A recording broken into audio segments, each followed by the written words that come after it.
This month's video collaboration is about tools we use in the motorhome. So if you'd like to see what the other collaborators in this video, their tools, the ones that they think are the most important, you'll find the link in the description below and a card at the end of the video. Hope you enjoy. Today we are looking at the tools we bring in our motorhome.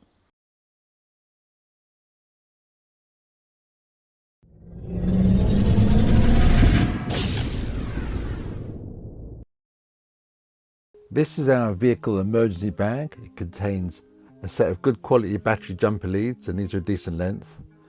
We've got an emergency head mounted torch. We've got a few bungee cords. There's a 12-volt tyre inflator, an emergency triangle.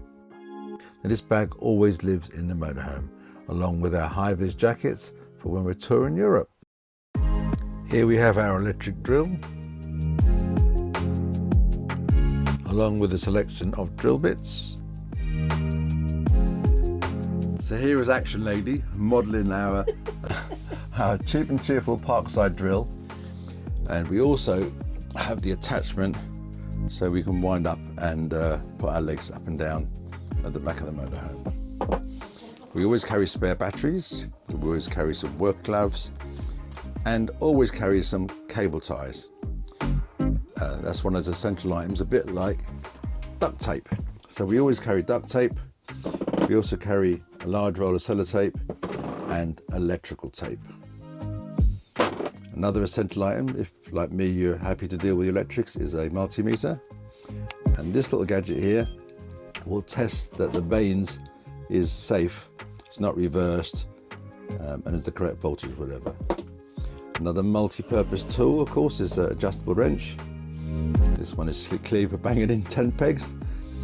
And then we also have a range of screwdrivers. So we have a Phillips, we have a flat bladed one, and this little one, these are all miniature screwdriver bits. These are things like for adjusting your glasses or fine tuning things that just can't get a regular screwdriver in there. Of course, we always carry scissors. And this one I find quite useful. This is an ODB fault code reader. So these are cheap as chips now. You can pick this up from Amazon or from AliExpress for 20, 30 quid or something. And this will diagnose any basic issues.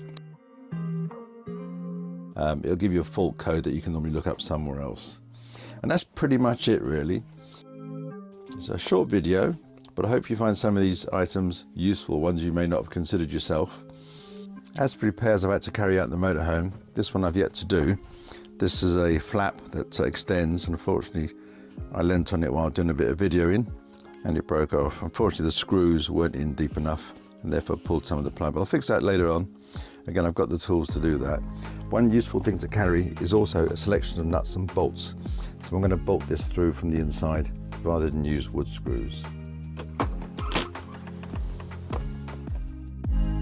Repairs I've had to make in the past more than once are these little flap retainers. They just tend to wear out sometimes or break. It's worth carrying spares, otherwise you're stuck with a flap that you can't stick up anymore. Or if you're a bit more adventurous, you can design your own 3D flap retainer, and as I've done here, this one works much better. Just very simple touch. Very easy to release. Thank you for watching. We really hope you enjoyed it. If you did, give us a like, leave us a comment to let us know what you think, and don't forget to subscribe if you haven't already. It really helps the channel and means a lot to us. See you in the next one.